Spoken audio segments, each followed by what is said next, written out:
support Israel? Well, there's a history, and a very interesting one. It actually goes back a long time. One thing to remember is that Christian Zionism is a very powerful force, which goes back long before Jewish Zionism. In England particularly, Christian Zionism was a powerful force among British elites. It's part of the motivation for the Balfour Declaration and for Britain's support for Jewish colonization of Israel. Remember, the Bible said, and that's a big part of British elite culture. Same in the United States. Woodrow Wilson was a devout Christian who read the Bible every day. So did Harry Truman. In the Roosevelt administration, one of the leading officials, Harold Ickes, once described the return of the Jews to Palestine as the greatest event in history.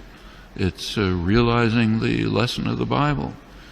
These are deeply religious countries in which the biblical commands, so-called, are taken quite literally. Also, this is just part of colonization. This is the last phase of European colonization.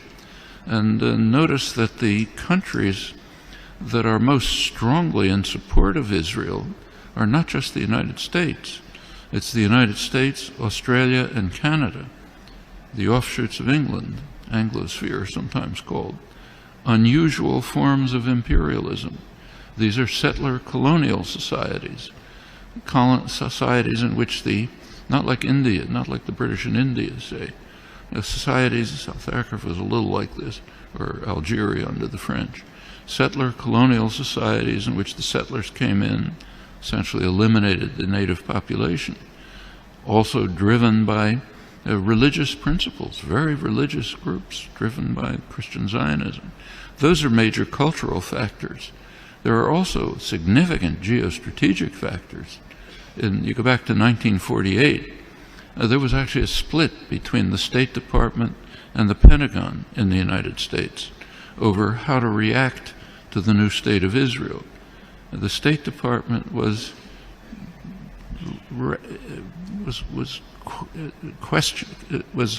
not committed strongly to Israeli conquests, the establishment of the state, and was concerned about the refugees. It wanted an implementation of the refugee problem. The Pentagon, on the other hand, was very impressed with Israel's military potential. The Israeli military successes, if you look back at the internal record and declassified, the Joint Chiefs of Staff described Israel as the second largest military force in the region after Turkey and a potential base for U.S. power in the region. That continued.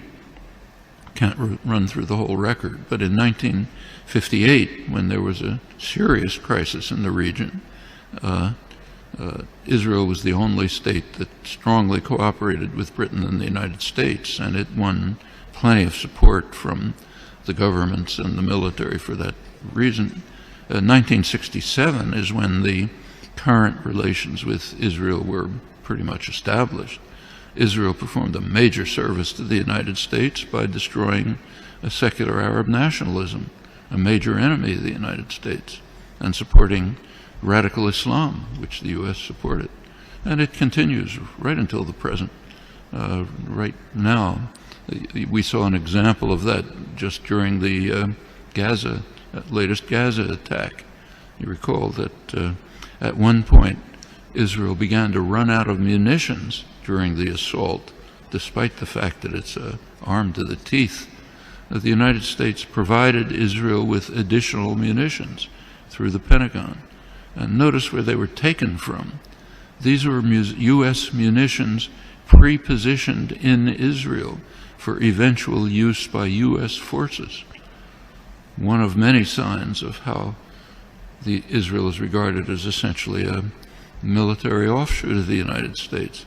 Very close intelligence relations that go way back, many other connections.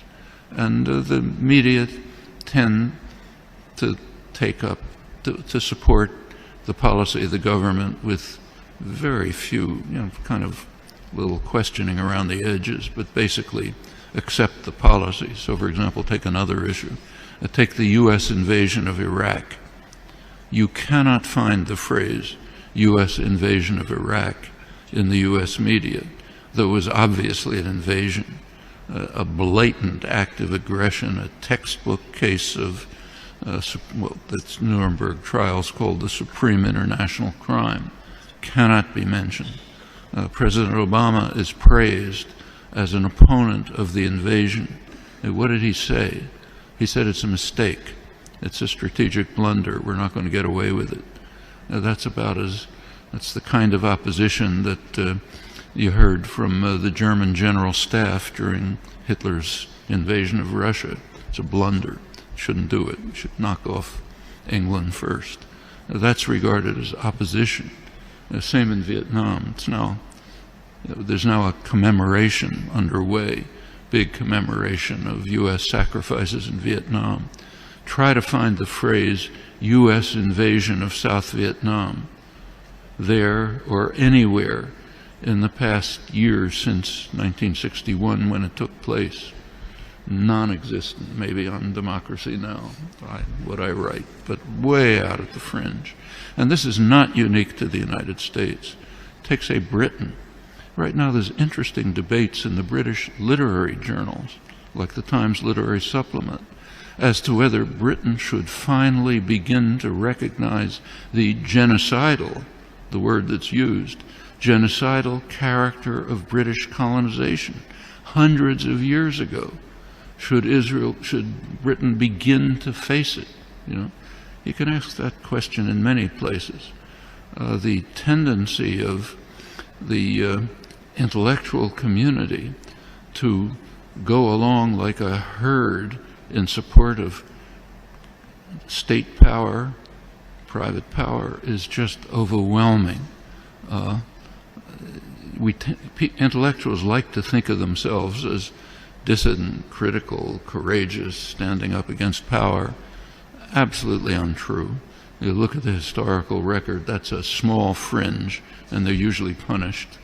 The mainstream tends to be what was once called a herd of independent minds, marching in support of state power.